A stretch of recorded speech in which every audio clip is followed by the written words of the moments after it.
hati-hati, jangan tertipu.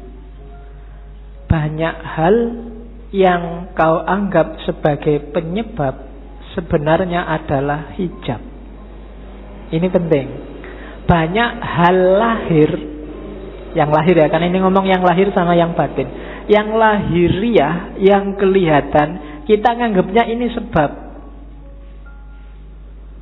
Baju membuat kita ganteng. Kemudian amal baik membuat kita masuk surga. Macam-macam yang lahir-lahir ya. Katanya Rumi, hati-hati. Yang kita anggap sebab sering-sering malah jadi hijab. Hijab itu sesuatu yang menghalangi kita, malah menjauhkan kita dari Allah. Banyak hal yang kita anggap, oh gara-gara amalku yang ini loh, sekarang aku jadi tentrem hidupku. Seolah-olah kamu yang bikin hidupmu tentrem dengan kamu beramal. Allah tidak main di situ. Itu yang disebut hijab. Perannya Allah kamu hilangkan. Kamu menjauh dari Allah gara-gara yang kamu anggap sebab tadi. Gara-gara amalku ini sekarang rezekiku berkali lipat. Amalmu itu kan sebab. Itu loh. Kamu nganggap dengan kamu beramal terus Allah ngasih kamu. Jadi kayak kamu bisa merentah Allah. Ini hijab kalau bahasanya Rumi. Bikin kamu malah jauh dari Allah. Seolah-olah kamu yang mengatur ceritanya. Padahal bukan. Kan sering ya yang ceramah-ceramah, mari kita sedekah sekian, nanti baliknya sekian. Ya, dompet, mana dompet? Kan mesti gitu. Sering-sering. Nah, enggak, iya mungkin begitu, tapi jangan dianggap sebabnya itu. Terserah Allah lah. Misalnya Allah menjanjikan 7.000 terus kamu cuma dikasih 5.000, apa ya? Kamu bisa komplain. Atau ayatnya bilang 7.000 terus kamu dikasih 700.000, kan ya enggak suka-suka Allah. Amalmu bukan sebabnya. Kalau kamu merasa amalmu sebabnya, kalau kamu merasa yang lahiriah sebabnya, biasanya terus jadi hijabmu yang bikin kamu jauh sama Allah. Seolah-olah yang bikin cerita dirimu. Sodakoah biar enggak ketemu bencana. Seolah-olah kamu yang ngatur ceritanya. Itu yang oleh Rumi disebut hijab. Jangan salah, yang lahir-lahir, yang sering kita anggap sebab, itu ternyata nantinya berubah jadi hijab. Jadi lampauilah yang lahiriah itu. Terus, nah, kata-kata Rumi lagi. Kalau manusia dianggap manusia dari fisiknya, dari lahirnya saja, maka Muhammad dan Abu Jahal itu memiliki kualitas yang sama. Lukisan di dinding pun persis seperti manusia. Lihatlah, apa yang kurang? Lukisan indah itu kehilangan ruhnya. Jadi manusia juga begitu. Jadi manusia atau tidak yang sejati tidak tergantung fisik, tapi tergantung dimensi batinnya. Kalau hanya fisik, maka Muhammad dan Abu Jahal itu ya sama-sama Arabnya, sama-sama punya jenggotnya, sama-sama pakai jubahnya, sama-sama pakai bahasa Arab, sama-sama takbir. Mungkin. Tapi yang membedakan apa? Ruhaniyahnya, batinnya. Maka kalau menilai, patokannya jangan luarnya. Kalau kamu menilai orang baik, wah ini pakai jenggot, pakai baju jubah, batuknya hitam, radikal mesti. Nah, itu namanya kamu hanya dari lahirnya. Oh, ini pakai kopiah, pakai sarung santri, bid'ah mesti kelakuannya. Nah, itu cuma dari lahirnya. Apa yo ngerti? Cuma dari lahir, kan begitu. Kalau hanya kamu lihat lahirnya, mungkin yo Bintang-bintang film itu harusnya sangat berkualitas. Superhero atau main jadi wali, kan ada yang jadi kiai itu kalau cuma lahirnya loh ya. Oke, jadi ndak lampaui yang lahir, jangan ketipu oleh yang lahiriah. Banyak orang tertipu di situ. Jadi katanya Rumi, duhai saudara, engkau adalah apa yang kau rasakan dalam pikiranmu. Selain itu hanya tulang dan daging. Kalau kau anggap dirimu bunga, maka engkau adalah taman bunga. Kalau kau anggap dirimu semak berduri, maka engkau hanyalah bahan bakar perapian. Itu maksudnya Rumi, ayo kita garap wilayah batin kita. Kamu nganggap dirimu hari ini apa? Sebagai manusia, jangan berhenti di kulit dan daging. Jangan sibuk mikir, aku sudah ganteng apa belum ya? Hari ini kayak gimana kelakuanku yang fisik-fisik, enggak. Coba dilihat batinnya dulu, dibereskan. Kalau yang dalam sudah beres, keluarnya pasti bagus. Itu maunya Rumi. Kalau dalamnya masih belum beres, ya susah. Jadi lampaui dulu yang lahir. Oke. Bahkan banyak amalan-amalan ibadah lahir di banyak hadis jadi tidak bernilai ketika batinnya tidak ikut. Kan banyak itu kan. Kam min so'imin, berapa banyak orang puasa hanya dapat lapar dan haus. Berapa banyak orang sholat hanya dapat capek fisiknya saja, dan seterusnya. Itu berarti apa? Kualitas lahirnya beres, tapi kualitas batinnya belum. Puasa, tapi tidak ada menahan dirinya. Kan itu yang di hadis itu maksudnya. Ya bener, nggak makan, nggak minum dari pagi sampai maghrib. Tapi aspek menahan dirinya nggak ada. Misalnya sejak pagi sampai maghrib nonton TV terus. Jalan-jalan di mall, matanya masih ke kiri ke kanan. Itu kan tidak ada aspek menahan dirinya, maka dapatnya cuma lapar dan haus. Sholat juga begitu. Sholatnya di sini tapi pikirannya di komputer, pikirannya di HP, ada suara tweet-tweet, ada SMS ini mesti ada. Jadi fisikmu ada di sini tapi pikiranmu di sana. Sholatmu tidak ada ruhnya. Bilang Allahu Akbar tapi otomatis kayak robot. Baca Fatihah tapi Fatihahnya tidak hadir dalam dirimu. Itu persis kayak HP-mu yang bisa ngaji, tidak ada ruhnya. Ya, mungkin dulu pernah tak ceritainnya. Ada yang tanya pada Kiai, Pak, HP yang bisa ngaji itu kalau dibawa ke WC kira-kira boleh tidak Pak? Kan itu Quran. Jawabannya susah. Ada Kiai ulama Arab yang jawab boleh.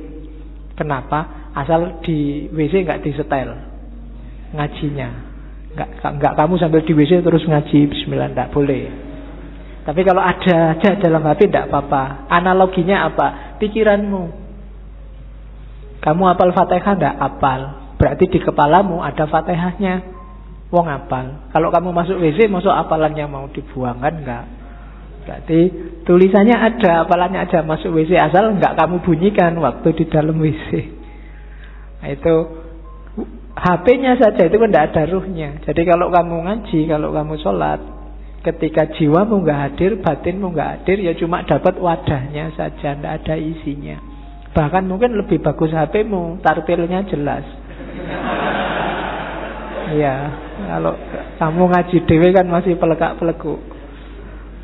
Nah, jadi rumus pertama katanya Rumi, yuk dilampaui yang lahiriah. Jangan berhenti hanya sudah bisa melakukan amal-amal lahir. Dibereskan dulu yang batin. Oke, rumus selanjutnya. Ini sebelum cinta ya, belum, biar nanti paham apa maunya Rumi.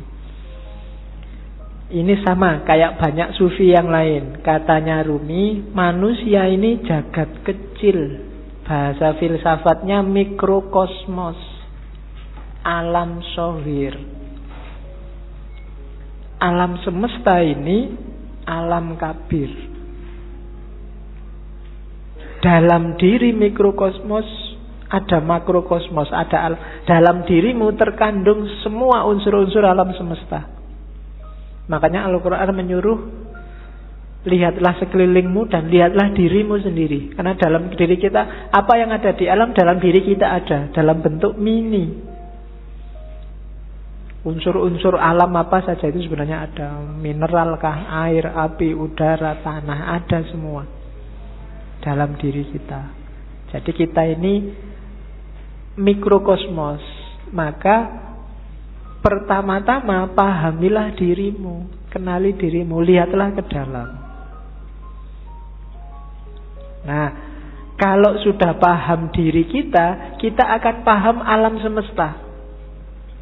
Karena dalam diri kita ada seluruh alam semesta. Kalau kita sudah paham alam semesta, kita akan paham Allah. Karena alam semesta ini manifestasi dari sifat-sifat Allah semuanya, A sampai Z. Makanya ada hadis yang bilang, man arofa nafsahu faqad arofa robbahu. Barang siapa kenal dirinya, dia akan kenal Tuhannya. Rumusnya apa? Dalam diri kita ada alam semesta, makrokosmos. Makanya kita disebut mikrokosmos. Begitu kita paham makrokosmos dan mikrokosmos, kita akan paham tentang Tuhan. Kenapa? Karena alam semesta ini isinya adalah manifestasi dari semua sifat-sifat Tuhan. Tuhan yang penyayang, Tuhan yang pemaaf, Tuhan yang teliti, Tuhan yang maha adil, dan seterusnya. Itu kan ada di alam semesta ini. Keadilannya, sayangnya, dan seterusnya itu kan bisa kita lihat di jagat besar, termasuk jagat kecil diri kita sendiri.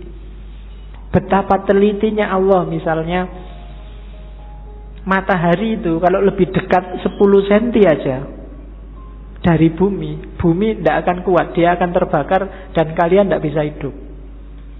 Atau dia lebih jauh 10 cm saja, bumi juga tidak akan ada kehidupan, pasti akan beku. Kok matahari bisa pas begitu? Itu ketelitian Allah. Tidak mungkin nggak sengaja. Itu iseng aja, Pak, nggak sengaja. Tidak, itu Allah yang teliti. Tubuhmu kan juga teliti. Sikunya pas gini, coba sikunya di sini, mungkin kamu ya susah, ya kan? Kenapa yang tumbuh terus rambut ini kok nggak tumbuh terus? Kalau jenggot bisa panjang, tapi ini nggak bisa panjang, dan seterusnya. Itu kan ketelitian Allah. Dalam alam zohir dan alam kabir, kamu bisa membaca semua tanda itu dan menemukan Allah dan memahami Allah. Maka man arofa nafsahu faqad arofa robbahu. Jadi manusia sebagai mikrokosmos dan makrokosmos. Maka hakikatnya kita dan alam itu levelnya sama. Jangan mengeksploitasi alam, jangan merusak. Itu apa? Karena ini bagian dari kita. Termasuk dengan sesama. Kita dan masyarakat yang lain itu satu. Kita dan alam semesta itu satu. Hanya kita dalam bentuk mini. Oke, saya lanjutkan. Karena malam ini materinya agak banyak. Ini kalimat yang saya suka dari Rumi. Jangan engkau seperti iblis, hanya melihat air dan lumpur ketika memandang Adam. Lihatlah di balik lumpur beratus-ratus ribu taman yang indah. Kalimat ini menurut saya penting karena orang Indonesia hari ini cara berpikirnya landasannya adalah suudzon. Nganggap orang lain jelek, khususnya yang berbeda dengan dirinya.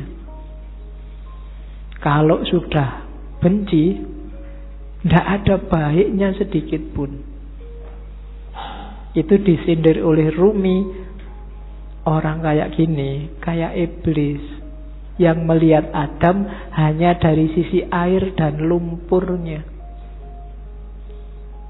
Tidak melihat bahwa siapapun itu, kalau manusia, di balik yang fisik yang kelihatan, mungkin yang kurang ajar, yang jahat, yang ada entitas ketuhanan. Ketika di Al-Quran Allah bilang wa nafakha fihi min ruhi, dan kutiupkan dalam diri manusia itu sebagian dari ruhku. Itu kan ya untuk semua manusia, tidak cuma untuk orang baik saja.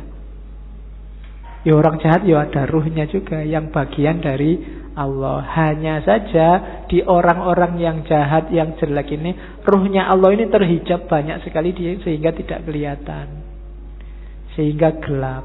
Tapi dia tetap manusia, harus ditolong. Tidak kayak iblis, dilihat jeleknya saja pokoknya. Nah, yang melihat jeleknya saja itu hanya melihat air dan lumpurnya Adam. Padahal Adam itu punya ribuan, ratusan ribu taman yang indah. Manusia itu indah. Kehidupan manusia juga indah. Ya kita sendiri yang sok-sok merusak dengan nafsunya tentunya ya. Hari ini kita sering jadi iblis. Kita ya jangan nunjuk orang lain. Biasanya nek wis benci kan terus gak ono apike belas. Sejahat apapun orang, pasti ada sisi-sisi tertentu dalam hidupnya yang masih baik. Perampok, pembunuh itu kalau pas dia makan ya, ketika dia makan ini baik, wong dia memelihara jasad titipan Allah dalam dirinya. Waktu dia pulang, misalnya punya anak kecil terus ndulang anaknya, itu ya baik. Mungkin terus dia mandi, menjaga kebersihan, itu kan juga baik. Mungkin di antara hasil curiannya eman-eman ini, sedekah sebentar tetanggaku ada yang tidak, iki yo apik meskipun barang colongan itu tadi. Malingnya jelek iya, ngerampoknya jelek, tapi banyak sisi yang baik dalam kehidupannya. Tapi kalau begitu kita benci, yang baik-baik ini nggak kita lihat. Sebaliknya kadang-kadang juga begitu kita suka, yang jelek-jelek nggak kita lihat. Nah, maka yang penting yang pertama jangan kayak iblis ya, suka benci orang lain. Kalau ada orang tersesat, diingatkan. Kalau dia ngeyel, ya sudah, kan gitu rumusnya. Ada orang mau ke Jakarta kok jalannya ke timur, ya jangan dimarahi, jangan dipisu-pisui, dipukuli, kurang ajar kamu ke Jakarta kok ke timur, kan enggak. Ya mas, Jakarta itu ke barat, sampai kok jalan ke timur, ya suka-suka saya dong. Ya sudah, kan gitu aja. Hari ini kan kamu gitu, ada orang kamu anggap sesat, terus kamu marah-marahi, kamu pukuli, nggak ditunjukkan yang benar gimana. Tunjukkan ya, tugas kita kan cuma tabligh, sampaikan aja. Kalau nggak diterima ya sudah. Perkara nanti kamu kesasar mau ke Surabaya kok terus nyampe Banyuwangi, mau ke Jakarta nyampainya Banyuwangi, ya dinikmati saja. Urusannya dia. Nah, yang penting kita jangan jadi iblis. Kalau ada orang beda, orang kita anggap sesat, terus kita lihat jeleknya saja. Terus, ini penting juga, akal. Rumi termasuk orang yang memposisikan akal tidak sebagai puncak. Akal itu penting, tapi akal hanya transit. Akal harus dilampaui. Tidak boleh orang berhenti hanya di akal. Di Masnawi itu ada cerita yang mungkin sering dikutip orang, cerita ahli bahasa dan tukang perahu. Jadi ada ahli bahasa naik perahu sama tukang perahunya. Sambil naik perahu terus ngobrol, mas tukang perahu, sampean ngerti nggak kalimat majemuk itu apa? Nggak ngerti pak. Sampean sudah tua kalimat majemuk aja nggak ngerti, rugi sampean hidup itu. Sampean ngerti nggak kalimat sastra itu kayak gimana? Nggak tahu pak. Alah, apalagi sampean sudah umur tua gini sastra aja nggak ngerti. Buat apa umur sampean dihabiskan?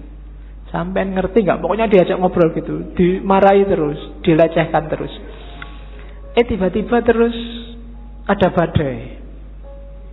Kapalnya mau tenggelam, katanya yang punya perahu, waduh ini pak, sampean bisa nggak berenang? Nggak bisa. Wah, sampean sampai tua berenang aja nggak bisa, ya wassalam, sampean mati, bye-bye, tak tinggal ya, sudah selesai. Ya.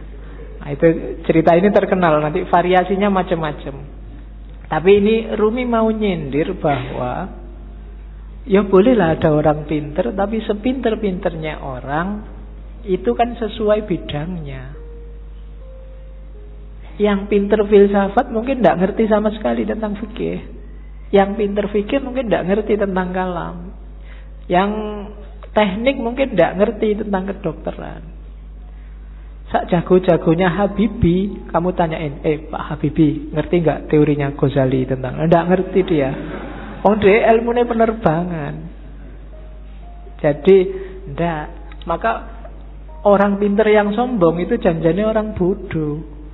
Sepinter apa sih dia? Ilmunya seluas apa sih? Tidak ada. Orang itu selalu pinternya fakultatif, sesuai fakultasnya masing-masing. Tidak ada ilmu universal.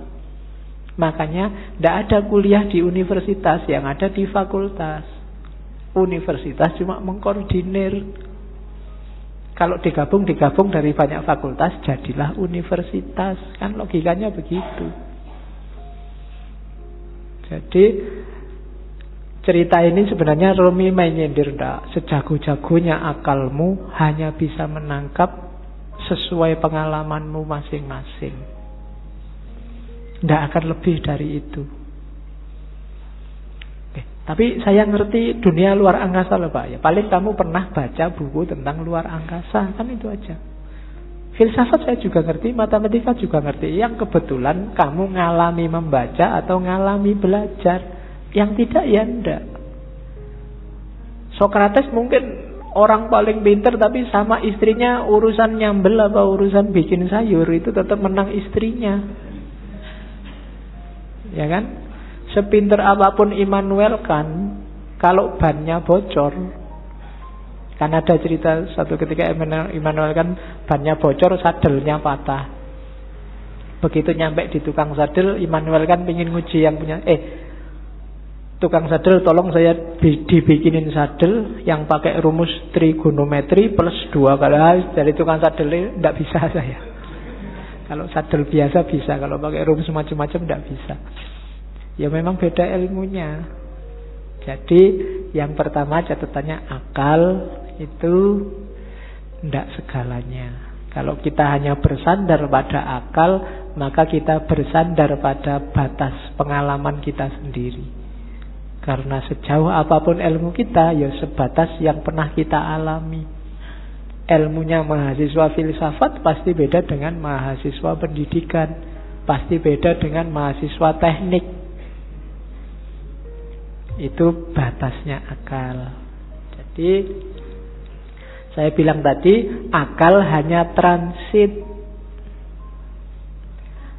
Katanya Rumi, akal jasmani, lahiriah ini harus sih, cuma dia bukan tujuan. Dia hanya alat transit kita untuk menggapai yang lebih dalam, lebih tinggi, wilayah ilahiyah. Jadi jangan dihentikan akal untuk akal. Atau kalau fisik misalnya harta untuk harta, tidak bisa berhenti di situ. Karena hidup kita ini rumusnya adalah inna lillahi wa inna ilaihi roji'un. Dari Allah dan sekarang sedang berjalan menuju Allah lagi. Maka apapun pengalaman, kalian punya apapun, ngerti ilmu apapun, punya harta apapun, punya kebisaan apapun, harus dalam rangka mendukung berjalan semakin dekat pada ilaihi roji'un. Termasuk akal. Kita dikasih Allah akal, panca indera, itu sebagai sangu untuk ilaihi roji'un. Jangan sampai tersesat. Bahkan Allah saking sayangnya sama kita, gak cuma itu, kita dikasih buku pedomannya langsung, namanya kitab suci.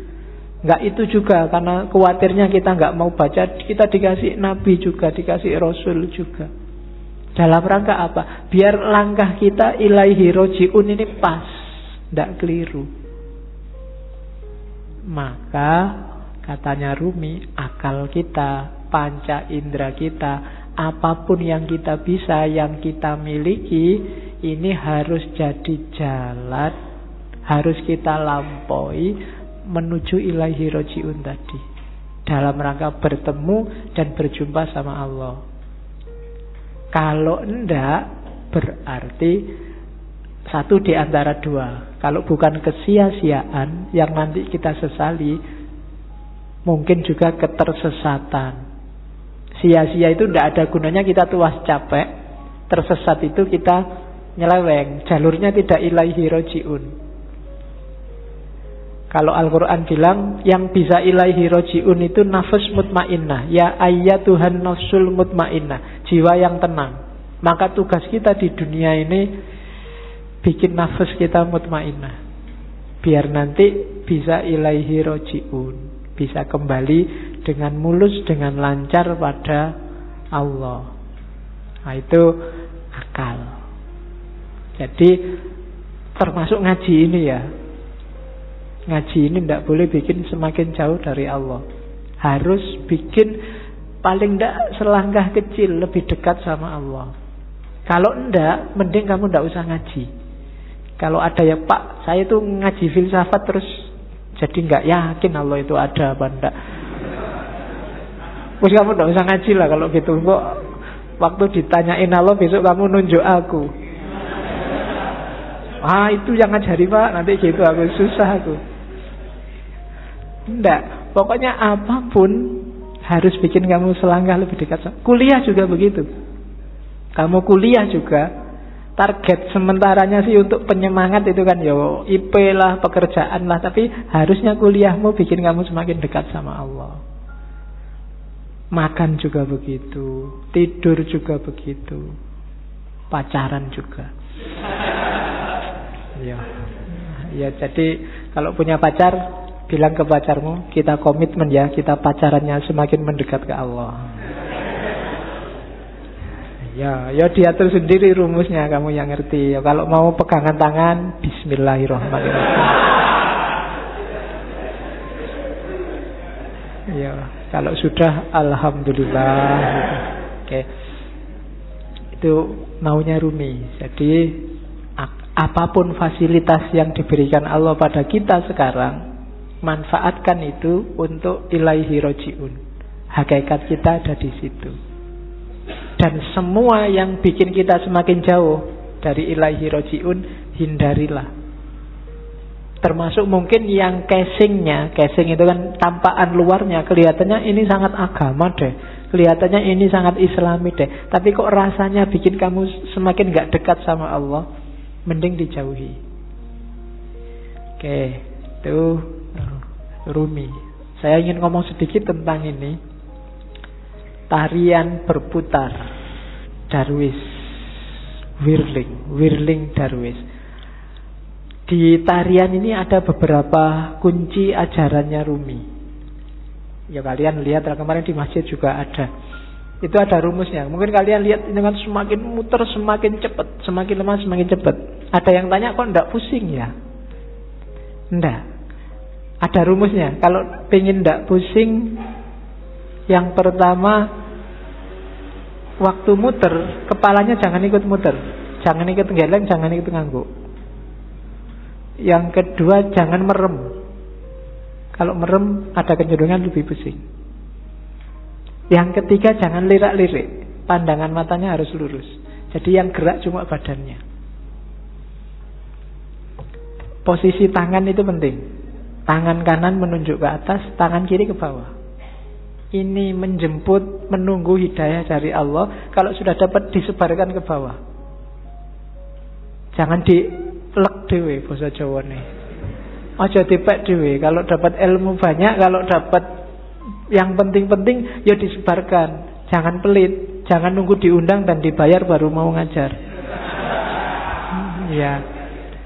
Wong ilmu kamu nggak beli. Saya selalu bilang ilmu itu bukan karena usaha kita, tapi dikasih Allah. Kalau belajar itu kewajiban kita, tapi dapat ilmu atau tidak itu terserah Allah. Makanya kadang-kadang ada mahasiswa kuliah kok ngantuk, jangan dimarahi. Mungkin memang belum rezekinya dapat ilmu dari dosennya. Jadi ini menjemput hidayah, yang ini menyebarkan. terus muternya berlawanan dengan jarum jam. Yaitu ada filosofinya. Kayak tawaf itu kan berlawanan dengan jarum jam juga. Ya mungkin filosofinya kalau manut jarum jam itu berarti ikut ritmenya dunia, ikut ritme sehari-hari. Tapi yang spiritual itu ritmenya dibalik. Kita geraknya tidak mendatar tapi ke atas. Saya sering ngasih ilustrasi, kalau kamu sudah masang mur itu, kamu muternya kan harus berlawanan dari arah jarum jam, baru murnya lepas ke atas. Tapi begitu kamu searah jarum jam, murnya akan semakin mancep, semakin ke dalam.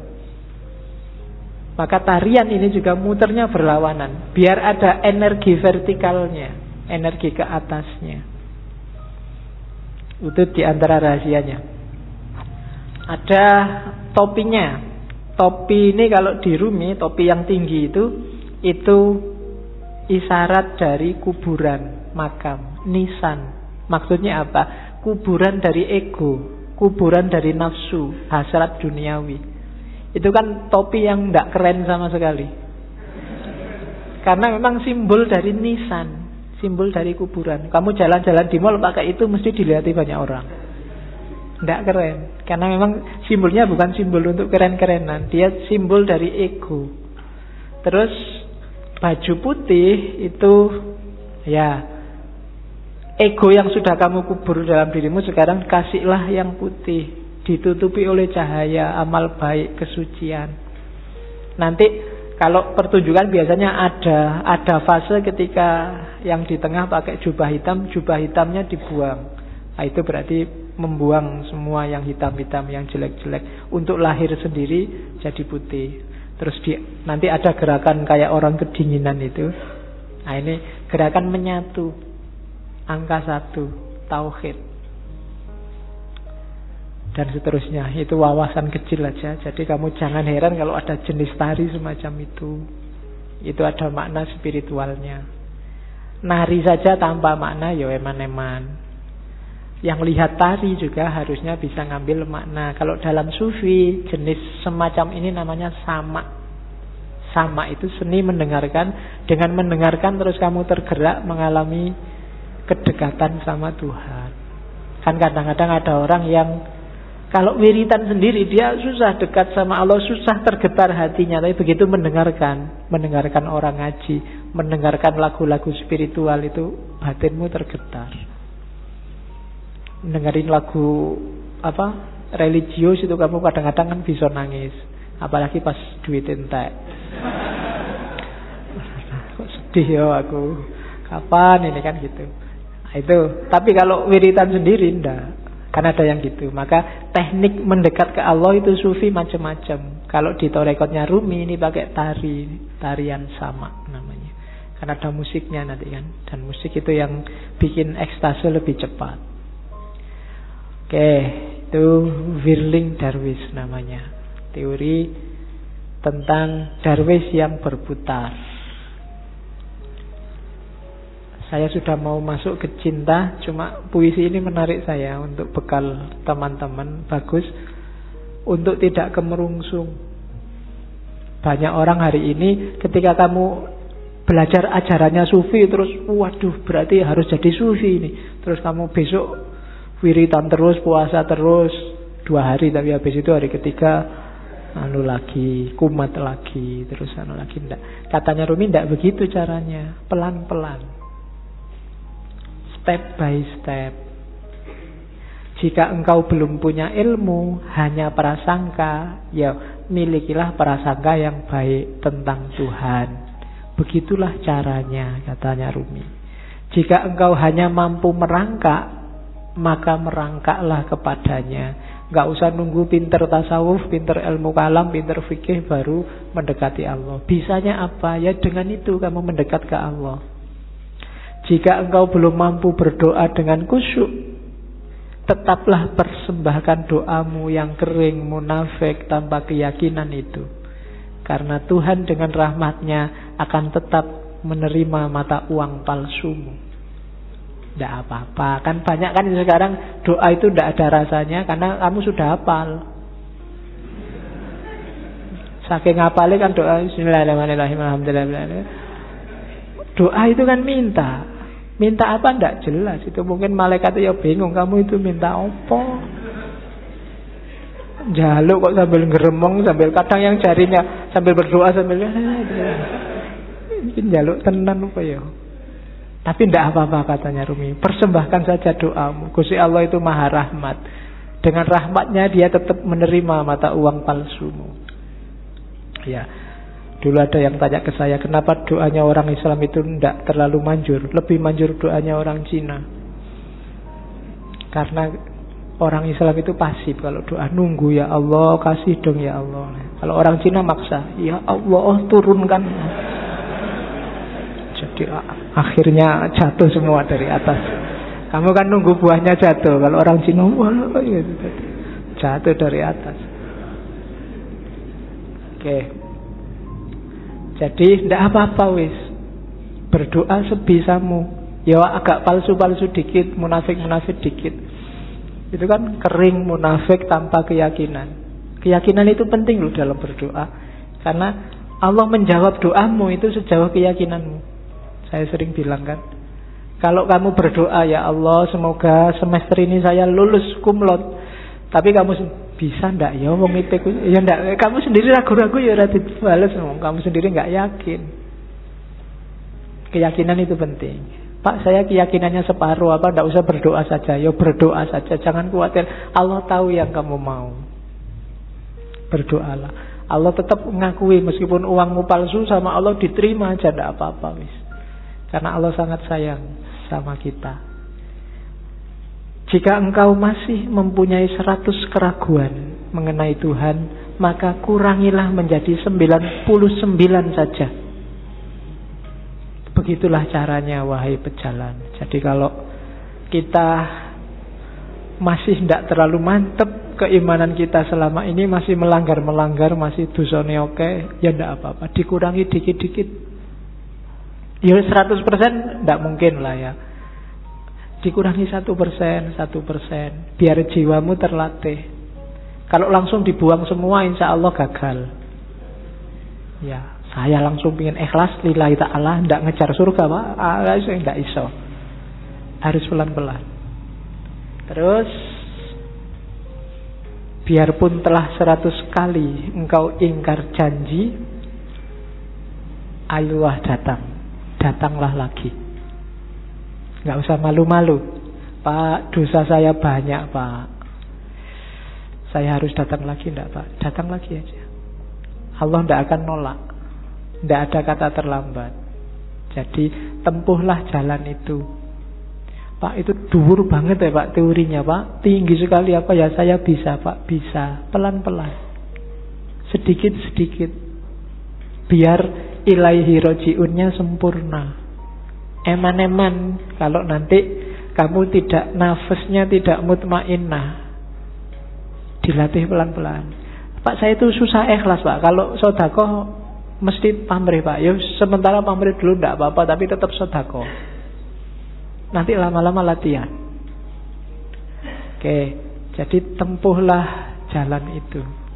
Jangan ragu-ragu, jangan nunggu. Biasanya kelemahan yang muda-muda kayak teman-teman nunggu nanti besok kalau tua. Ya, kalau yang zaman muda ndak, yang tua kelihatannya lebih berat. Memulai dari tua itu susah. Karena orang yang sudah tua itu biasanya sudah keras cara berpikirnya. Kalau bahasa psikologinya sudah jadi, dia sudah mature, sudah mateng. Barang mateng itu satu-satunya yang bisa dilakukan adalah mempertahankan kematangan atau bosok. Apa bosok Indonesia bosok itu? Iya, busuk. Jadi kalau bisa terus-terusan bertahan di mateng. Kalau enggak ya lama-lama busuk. Itu apa? Pikirannya enggak laku. Kalau bahasa filsafatnya out of date, ketinggalan zaman. Dirubah susah. Makanya kadang-kadang orang itu sudah tua, umur 30 kok tidak kawin-kawin, itu biasanya malah susah, malah lama, terlanjur matang. Iya. Peribahasanya kan begitu. Jodoh di tangan Tuhan, tapi umur 30 tahun ke atas Tuhan lepas tangan. Suruh nyari sendiri. Sudah capek Tuhan, nunggu sampai umur 30 kok nggak kawin-kawin. Oke. Terus pertama tentang cinta sekarang. Katanya Rumi, cinta itu sifatnya universal. Karakter yang dimiliki semua orang, agama apapun, dari budaya apapun. Tidak ada agama, tidak ada budaya, tidak ada peradaban yang tidak menganggap cinta itu luhur dan baik. Semua menganggap cinta itu luhur dan baik. Jadi itu rumus pertama. Kamu mencintai, itu tidak ada orang menganggap kamu jelek apapun, kecuali yang duniawi. Jadi cinta ini perasaan yang universal. Yang kedua, cinta itu obat. Obat dari kesombongan, obat dari kelemahan, obat dari duka cita.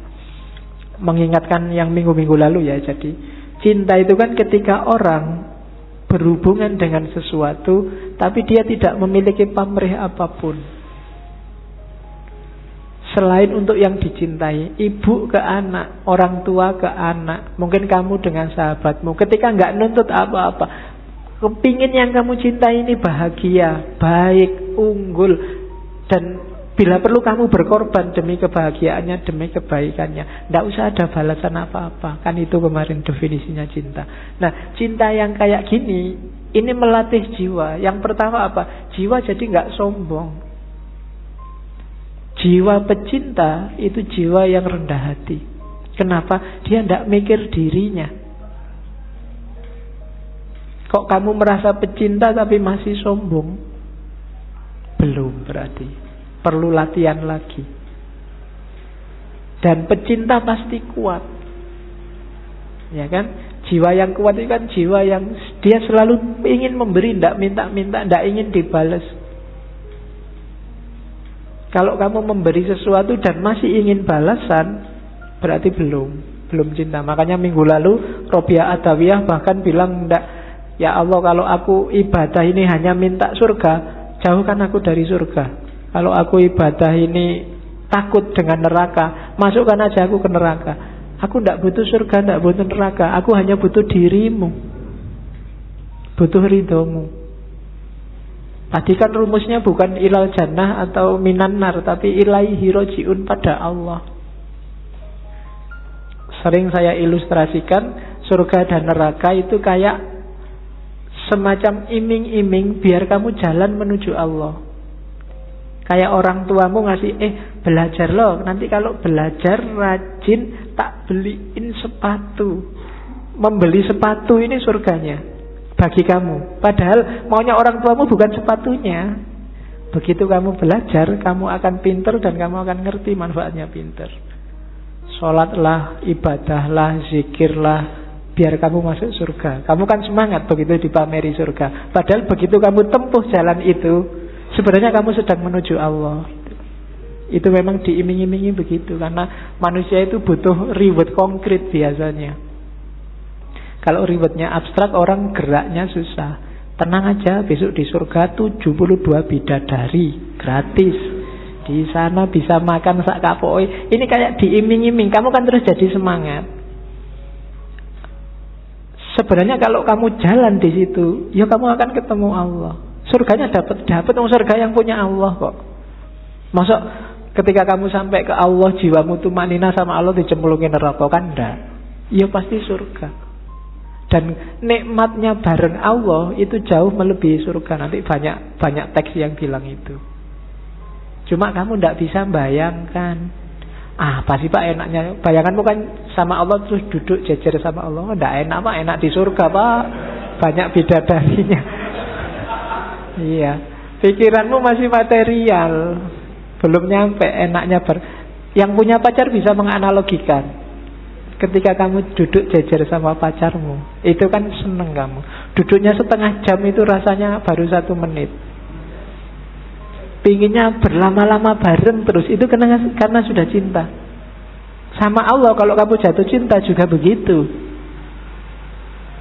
Kayak Nabi Musa itu loh, waktu Nabi Musa naik ke Bukit Tursina kan Allah ngajak ngobrol. Musa, yang di tanganmu itu apa? Sebenarnya kan jawabannya simpel. Musa tinggal ngomong, ini tongkat ya Allah, kan beres. Wong itu memang tongkat. Tapi karena Musa ini sewenengnya disapa oleh Allah, jawabannya panjang. Ini tongkat ya Allah. Tongkat ini kalau saya pukulkan dia bisa jadi ular. Kalau saya angkat, jawabannya panjang itu. Ya kalau Allah mau bilang, emangnya aku tidak ngerti. Loh, tapi Gusti Allah ngerti dan ya dibiarin aja, ya nggak dimarahin. Kenapa? Karena sudah saling jatuh cinta. Bareng sama Allah itu enak. Kok kamu masih membayangkan, belum terbayang Pak enaknya bareng sama Allah, itu memang berarti kamu belum jatuh cinta sama Allah. Ya latihan jatuh cinta. Orang Jawa punya rumus, tresno jalaran soko kulino. Ayo dikulinakan sama Allah, apa dikulinakan itu? Dibiasakan akrab sama Allah, nanti kamu akan jatuh cinta. Entah kapan nanti kita akan ngambil sesi cinta lagi. Saya ingin ngangkat Ghazali. Ghazali konsepnya lebih konkret, jalan untuk mencintai Allah. Tapi kapan-kapan, jangan cinta terus, nanti kamu mabuk. Oke, terus. Nah, cintalah yang bikin alam semesta ini bergerak. Nanti Rumi punya teori evolusi yang khusus, tapi saya tidak akan sampaikan sekarang. Kapan-kapan Rumi nanti akan banyak sesinya. Jadi gara-gara ada cinta ini loh, alam ini bersatu dan berpisah.